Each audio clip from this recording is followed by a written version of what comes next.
자, 이어서 두 번째 강연으로 CRC의 지속 가능한 미래를 그리다라는 주제로 연세대 교수님이자 고향 특례시 총괄 건축가이신 이재선 교수님께서 강연을 준비해 주셨습니다. 여러분 큰 박수로 이재선 교수님을 무대 위로 모시겠습니다.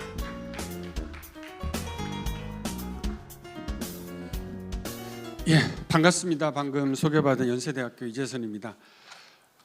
오늘 CRC 캠프 레드클라우드 여기 와 보니까 저는 상당히 고향에 와 있는 듯한 느낌을 가집니다. 제가 동두천 호비에서 근무할 때 서울이 집이거든요. 청주가. 그럼 항상 의정부를 지나갔고 업무상 이 레드클라우드나 또는 캠프 스탠리 쪽에 교류가 있어서 아까 세컨드 인펀트리 그 마크 있잖아요. 인디안 헤드 저 옆에 차고 다녔던 그런 기억들이 납니다. 그래서 또 이제 오늘 그 CRC에 관련해서 어떤 생각들을 시에서 많이 갖고 계신데 그런 부분에 대해서 한번 생각을 같이 공유했으면 좋겠다라는 말씀이 있으셔서 제 개인적으로 여러 가지 생각들을 하면서 갖고 있는 내용들을 잠시 좀 말씀을 드리도록 하겠습니다. 보시는 것처럼 역사적인 지도를 이렇게 보였는데 사실은 보면은 의정부가 우리가 이야기하고 있는 그 좌총령 우백후 또 뒤에 산 이런 것들로 봐서는 상당히 입지적으로 봐서는 도시가 안정적으로 살아갈 수 있고 모두 다 여기에 살고 싶어하는 그런 곳에 입지하고 있지 않았나라는 생각을 합니다. 그것이 아마 의정부시가 갖고 있는 시민들이 갖고 있는 자긍심 또는 의정부가 그들만의 성격들을 가지면서 지속 가능하면서 여태까지 살아왔던 그런 모습들이 아마 이 기세 속에서 있지 않을까 생각을 해봅니다. 이러한 도시들이 이제 1963년도에 의정부시라고 하는 행정 조직으로서 성장해서 출범을 해서 여태까지 와 있는 그런 것들이 아마 의정부시가 갖고 있는 그런 모습들이 아닐까 생각을 해봅니다. 그리고 이렇게 그림으로 보면은 저도 홈피에 들어가서 보니까 이런 그 밝은 도시의 모습들을 보이고 있더라고요. 우측편에는 완공되지 않았던 그런 고속도로가 있는 곳으로 봐서 저것이 언제쯤 찍혀졌을까라는 생각을 하게 됩니다. 저는 개인적으로 중랑천이나 부용천을 자주 왔다 갔다 합니다. 의정부가 좋아서도 그렇고 때로는 제가 했었던 사업지구가 있었기 때문에 자전거로 대상지를 왔다 갔다 했었던 그런 경험들이 있거든요. 그래서 의정부를 이렇게 보면 군 생활도 그렇고 현재 있는 모습들을 보면 의정부시 시민들이 갖고 있는 프라이드는 서울 웬만한 강북에 갖고 있는 시민들이 갖고 있는 프라이드하고는 다르다라고 하는 것들을 많이 느끼고 있습니다. 그런데 이런 살기 좋았던 의정부를 둘러싸고 현재 주변에서는 의정부를 가만히 두고 있지 않습니다. 지금 여러분들 아시는 것처럼 메가시티 뭐 한다든지 또는 뭐 광주 일원을 뭉쳐서 수도권하고 경쟁한다든지 또는 경남 뭐 부울경을 해서 한다든지 도시 간의 경쟁력이 상당히 이루어지고 있는데 그 속에서 과연 의정부시는 어떨까? 그건 내부적인 문제이지만 또 외국 세계와 관련해서 보면 지금 이번에 이제 대통령이 미국에서도 바뀌었습니다만은 그런 부분에서 예전에는 글로벌라이제이션에서 같이 더불어서 세계화 속에서 살자라고 했었는데 그게 아니고 이제는 자기들만 생각하는 그런 세계화에서 벗어나고자 하는 생각들을 지금 갖고 있습니다. 또 하나는 해외에 일자리를 많이 줄 수 있는 그런 산업들이 들어가 있다가 이제는 다 불러들이고 있습니다. 자국의 고용을 창출하기 위해서 하고 있는 거죠. 이러한 것들 또는 아까 말씀드린 것처럼 니어쇼어링 같은 것들이 이루어지고 있는데 이런 것들이 전 세계적으로 벌어지고 있는데 그 속에서 의정부시는 어떨까? 또 하나는 커다란 지금 변화는 이제 기후 변화 올 여름에 저희들이 겪었습니다만은 이런 부분들이 현재 의정부시라고 하는 도시의 지속 가능성이라고 하는 키워드를 둔다라고 하면 얼마만큼 지속 가능할까라는 것들을 한번 생각을 해보게 하고 있다라고 생각합니다. 이 그림은 사실은 저희들이 학문적으로 가지고 있는 경로 의존성 이론이라고 하는데요. 보시는 것처럼 매우 혼돈됐다가 안정적으로 갔다가 혼돈됐다가 안정적으로 가는데 지금이 바로 그런 시대라고 보고 있어요. 많은 혼돈, 뭐 스마트 시티다, AI다, 기성세대들은 들어보지 못했던 새로운 것들, 기후온난화 이런 것 쪽에서 도시는 상당히 불안정화 속에서 갖고 있거든요. 70, 80년대, 90년대, 2000년대 저희 나라의 도시들은 상당히 안정화, 발전이라고 하는 그런 것들을 통해서 저희들이 안정된 모습을 갖고 있다가 이제는 인구도 준다고 그러도 또 아이들도 없다라고 그러고 이제 경기도 침체한다고 그러고 이게 도대체 뭐지? 우리가 체험하지 못했던 곳으로 가고 있는 혼돈의 시대, 세계도 그렇고 국내도 그렇습니다. 이곳 속에서 과연 우리가 새로운 안정적인 것들을 찾아가는 이런 혼돈의 시대에 있다라고 생각합니다. 이런 혼돈 속에서 우리가 가져야 될 거는 그 중심, 우리는 어떻게 살아갈 것인가라고 하는 그런 생각들을 한번 같이 공유를 하는 것들이 필요하다라고 보고 있습니다. 그래서 의정부가 갖고 있는 특징들을 보면 의정부는 사실은 지정학적으로 보면 서울과 매우 가깝고 위쪽에서 내려오는 그런 통로가 되고 있죠. 그다음에 수원시는 아래쪽으로 올라오는 통로가 되고 있습니다. 그런 측면에서 서울이라고 하는 것이 갖고 있는 이점 이런 것들도 충분하게 누릴 수도 있고 그런 것들도 같이 샤워할 수 있는 것도 있고요. 그다음에 지금 의정부시에서 여러 가지 일자리 창출이라든지 산업분을 이제 만들어서 하려고 하는 노력들을 갖고 있습니다. 그런 것들이 아래쪽으로 또는 위쪽으로 전파시킬 수 있는 그런 위치에 있고요. 또 하나는 대상지가 갖고 있는 의정부시는 사실은 자연에 둘러싸여 있어서 도봉산, 수락산, 불곡산, 또 중랑천 이런 자연 환경이라고 하는 것이 다른 도시에 비해서 상당히 잘 유지되고 있는 부분들도 있습니다. 또 하나 의정부 시민들이 갖고 있는 삶의 만족도는 매우 높은 것으로 알고 있습니다. 이것이 아마 의정부시가 갖고 있는 자산인데요. 그래서 보시는 것처럼 서울과 가깝고 이런 자산과 그다음에 국내외적으로 갖고 있는 곳에서 그럼 의정부시는 어떻게 지속 가능한 도시로 계속해서 거듭나야 될까라고 하면 제 생각은 아마 두 가지 정도가 있지 않을까라는 생각을 합니다. 의정부시가 갖고 있는 장점들을 더욱더 발전시키는 것이 매우 중요하다라고 하는 거죠. 사실은 가진 것이 잘 있음에도 불구하고 우리는 없어 이런 얘기를 하거든요. 예를 들면 의정부시에 가서 먹을 게 뭐야? 그럼 우리는 그냥 부대찌개밖에 없어 라고 우리는 먹을 게 없어 라고 얘기하지만 많은 사람들이 그게 지역의 음식의 자산으로 알고 의정부시로 오는데 의정부시인 사람들은 그거 별거 아니야 라고 얘기를 하거든요. 스스로 우리가 갖고 있는 자산을 저평가하는 것들이 많다라고 생각이 들거든요. 그래서 갖고 있는 것들이 우리 모르는 것들이 있는데 이런 것들을 조금 더 발전시키는 것, 또 이걸 가지고 새로운 방향으로 설정하는 것들이 커다란 로드맵들이 필요하고 아마 그런 것들을 시장님이 추구하고 계시지 않을까 생각을 합니다.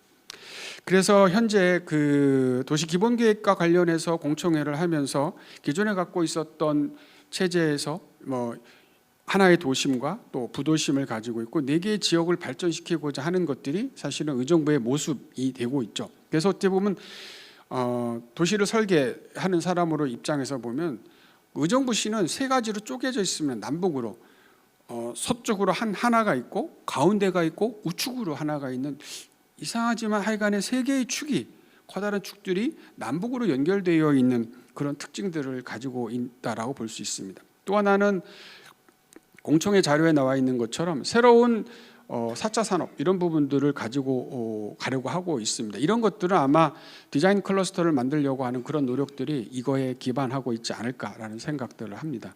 그다음에 의정부가 갖고 있는 특징 중에 하나가 상업하고 서비스업이 매우 높습니다. 그러니까 제조업은 없지만은 산업에 대한 부분도 미약하지만 왠지 모르게 그런 부분들이 서울의 위쪽 부분에서 일어나고 있는 부분들을 상당히 소비를 하고 있는 그런 어떤 장소가 되고 있는 특징들을 갖고 있다라고 보고 있습니다. 그래서 이런 계획 속에서 보면 여러 가지 노력들을 의정부시에서 하고 있는데 아마 중요한 것들이 의정부시의 경제를 활성화시키고자 하는 그런 산업들을 유치하는 것들이 매우 중요하다라고 생각을 하고 있습니다. 그런 것들의 한 부분이 이제 디자인이라고 하는 새로운 고부가가치 상품이겠죠. 그다음에 이 지역이 갖고 있는 자연 환경이라고 하는 것들을 더욱더 지속 가능하게 해야 되고 지금 가장 중요한 것이 남아 있는 이 땅들을 갖다가 어떻게 할 것인가라고 하는 이 미군이 내놓은 이 땅들, 한국으로 반환한 땅들이 갖고 있는 환경적인 문제들도 되게 많거든요. 이런 것들을 어떻게 할 것인가라고 하는 부분들에 대한 것들을 세워야 되고 또 아까도 제일 발표를 했었습니다마는 의정부 시민들이 살고 있는 공간들을 어떻게 고품질화 시킬 것인가라고 하는 부분들도 중요할 것 같습니다. 그래서 제가 생각할 때는 의정부시가 한 46만 정도 되는데 지금 대두되고 있는 게 뭐냐면 인구를 증가시키는 것들이 매우 중요하다고 생각합니다. 그것을 위해서는 자체적으로 생산되는 인구는 작기 때문에 외부에서 들어오는 산업과 관련되는 사람들 또는 방문하는 사람들을 통한 인구, 생활 인구라고 하는 용어들을 사용하는데 이게 증대가 매우 필요하다. 그런 부분에서 일자리라고 하는 부분들이 매우 필요하다고 보고 있고요. 그다음에 지속 가능성은 환경적인 부분들은 지속시켜야 되고요. 그다음에 여기 갖고 있는 이 교회도 그렇습니다. 이게 사실은 엄청난 자산입니다. 그래서 그런 자산 부분들도 잘 가지고 있고, 또 하나는 중요한 것은 의정부나 동두천이나 미군 기지가 있는 곳은 미군 부대와 시민들이 싸웠습니다만은 반대급부로 얘기하면 외국에 있는 이런 부분들에 대한 수용성이 매우 높다라고 하는 겁니다. 외국인에 대해서 적대감이나 이런 것들이 다른 데보다는 상당히 적는 거죠. 그래서 이런 부분들도 아마 생각을 해야 된다. 생활 인구가 들어오면 해외에서 들어오는 사람들도 많을 텐데 이런 부분들에 대해서 기존 주민들과의 갈등들도 있을 텐데 그런 부분들에서는 상당히 포용성들이 있을 거라고 생각합니다. 이런 것들에 대한 생각들을 해야 되겠다. 그래서 이런 부분에서 봤을 때 인구를 이렇게 얘기하는데 이렇게 될까? 이걸 하기 위해서 어떤 노력을 해야 될까라고 하는, 그래서 아까 생활 인구를 말씀드렸던 것이 그거고, 또 하나는 외국인 근로자 수가 상당히 작습니다. 여기는. 근데 사실은 앞으로 뭐 서울시에도 하고 있습니다만 삶의 질이 높아지다 보면 저희 국내 인구로서 감당이 안 되는 부분들이 있습니다. 그 부분에 대한 외국인 노동자들이 들어오고 그들에게 포용적인 그런 도시 공간들이 필요하겠죠. 그다음에 중요한 것들이 노인 인구입니다. 33년도에 33% 의정부 인구의 33%가 65세 이상입니다.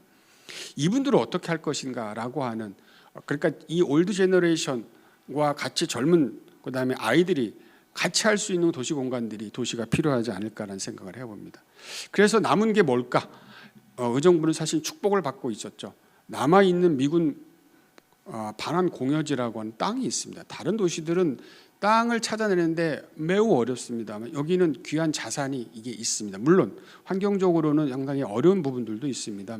이 자산을 어떻게 우리가 활용할까?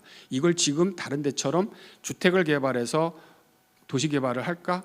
라고 하는 생각들도 할 수 있겠지만 그게 옳은 정답일까? 아니면 우리 후대 세대에게 50년 내지 100년 뒤에 사용할 수 있는 공간으로 할 수는 없을까? 라고 하는 생각들도 해볼 필요가 있다고 생각합니다. 그래서 지금 CRC가 이제 옆에 있는 곳으로 해서 아마 디자인 클러스터로 되고 있고요. 오늘은 아마 CRC에 대한 얘기를 하고 있는 것 같습니다.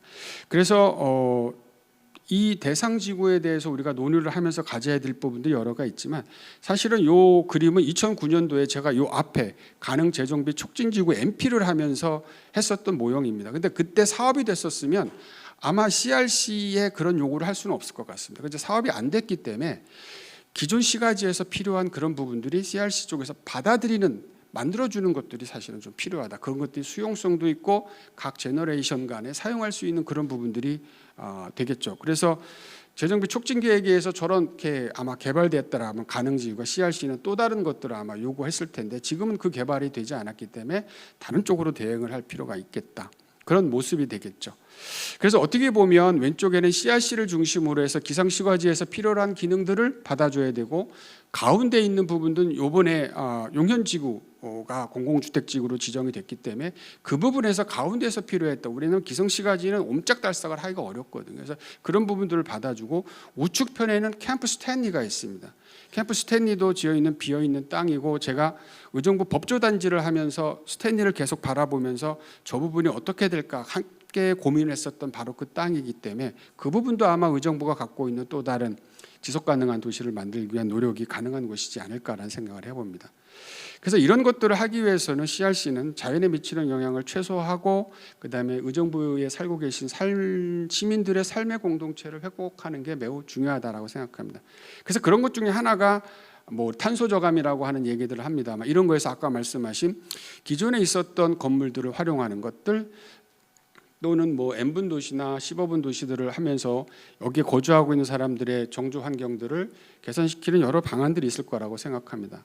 그래서 제가 봤을 때는 CRC라고 하는 것은 이 안에 있는 것은 지속가능한 성장 동력으로서 역사와 시간과 공간을 연계시켜주는 장소가 돼야 되고 여기에서는 일자리 창출과 탄소 저감이나 고품질 공공공간을 만들어서 기성시가지에서 부족한 것들을 여기서 채워주고 기성시가지와 여기를 서로 연결해주는 그런 공간적인 전략들이 필요하지 않을까. 제가 의정부 우정지구를 공공택지지구를 MP를 하면서 가졌던 생각이 바로 기성시가지에 부족했던 그런 커뮤니티 시설들을 의정부 우정을 만들면서 서플라이를 해주고 공급해주는 그런 생각들도 가지고 있었습니다만 그런 것들도 아마 아직도 유용하지 않을까라는 생각을 해봅니다. 그래서 이런 것들을 고려할 때 제가 제시하고 싶은 것은 현 공간 형태를 유지하고 새로운 건물을 짓는 것도 중요하지만 그런 것들도 매우 중요하다. 그래야지만 포용력이 있는 자신 있게 우리가 외국의 그런 배럭이지만 그것도 우리가 감당할 수 있어라고 하는 의정부 시민들의 성숙된 시민 의식들을 보여줄 수 있고 또 일자리 창출이라고 하는 것들 그다음에 뭐 현재 도시를 만들면서 여러 가지 화두가 되는 탄소 제로라든지 고품질 공간, 포용 도시 이런 것들을 만들어가는 것들이 필요하다라고 보고 있습니다. 그래서 이런 전략들은 아마 이 사업을 하면서 수용이 될 거라고 하고요. 제가 이제 끝으로 몇 가지 슬라이드는 그런 것들이 이제 저희들이 학문적으로 또는 계획을 하고 있는 사람들이 갖고 있는 생각이 아니라 실질적으로 해외에서도 하고 있는 사진들을 보여주면서 같이 한번 공감을 해보도록 하겠습니다. 그래서 현 공간, 현 형태들을 유지하는 부분들은 매우 중요하다. 건물들을 새로 짓는 것들도 중요하지만 이 자체가 어떻게 보면 지워버리고 싶은 역사일 수도 있습니다만 간직하고 싶은 우리의 역사일 수도 있습니다. 건물 자체도 그렇고 이런 거 새로 어디다가 만들 수도 없거든요. 일단은 제가 생각할 때 한번 써보는 게 어떨까? 그리고 어떤 반응일까? 그리고 정말로 아니다라고 하면 그때 새로운 방법들을 사용하는 또는 응용하는 그런 것들도 필요하지 않을까라는 생각을 해봅니다. 그것은 또한 탄소 저감이라고 하는 거하고 마찬가지입니다. 새로운 건물을 새로 짓는 게 탄소나 에너지를 줄일 것 같지만 그 또한도 더 많이 발생을 시킵니다. 그래서 그런 부분에서도 현 상태에서 가능하면 유지하면서 좀 먼 미래를 보면서 하는 것은 어떨까 의견을 드리고요. 그래서 요거는 이제 MBRDB 네덜란드 아까 얘기했습니다. MBRDB가 기존에 갖고 있었던 것을 리모델링해서 공급한 그런 형태들이 되고 있습니다. 이런 것들을 아마 네덜란드는 상당히 잘 하고 있는 걸로 알고 있습니다. 그다음에 저는 상당히 매력적인 게 디자인 클러스터를 만들려고 하는 것들 이런 것들을 통해서 여기에서 디자인이라고 하는 새로운 고부가 가치 산업을 유치하고 그걸 통해서 많은 디자이너들이 들어와서 의정부에서 일을 하고 그들이 여기서 정주하든 또는 다른 데 가서 하든 생활 인구가 될 수 있는 이런 부분에서 아마 시의 경제라든지 고용 창출이라든지 이런 것들이 충분하게 가능할 거라고 생각해서 이 부분에 대해서는 개인적으로 전폭적으로 저는 지지하는 바고요.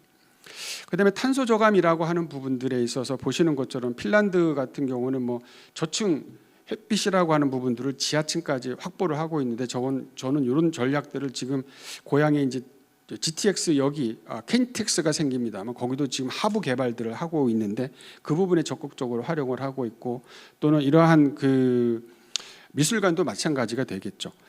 그다음에 우리가 알고 있는 것처럼 뭐 애플파크나 베이비뷰 캠퍼스 이런 것처럼 전 세계적으로 이런 탄소 저감들을 위해서 많은 노력들을 하고 있기 때문에 여기도 마찬가지로 그러한 노력들을 해주는 것이 의정부시의 모습을 조금 더 세계에 알릴 수 있는 그런 부분이 아닐까라는 생각을 해봅니다.